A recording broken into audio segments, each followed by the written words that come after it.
लक्कुंडी गावात सुरू असलेल्या उत्खननादरम्यान एक मोठा नाग दिसल्यानं लोकांमध्ये भीतीचं वातावरण आहे।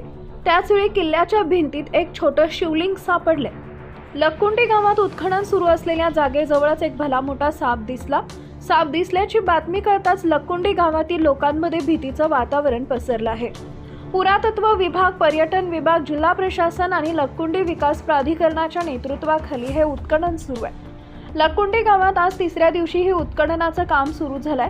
उत्खनन सुरू असलेल्या जागेजवळील शाळेची इमारत पाडत असताना नागराज दिसला।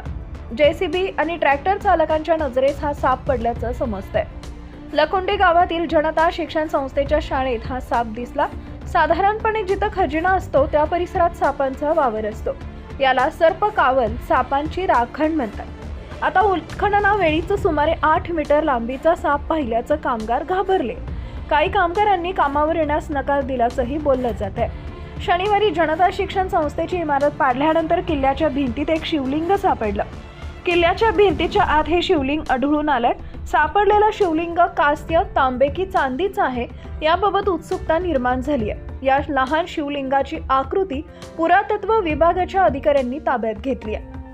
आज उत्खननाच्या कामाचा तिसरा दिवस आहे। आज संध्याकाळी जिल्ह्याचे पालकमंत्री एच.के. पाटील यांच्या अध्यक्षतेखाली पुरातत्व विभागाच्या अधिकाऱ्यांची बैठक होणार आहे।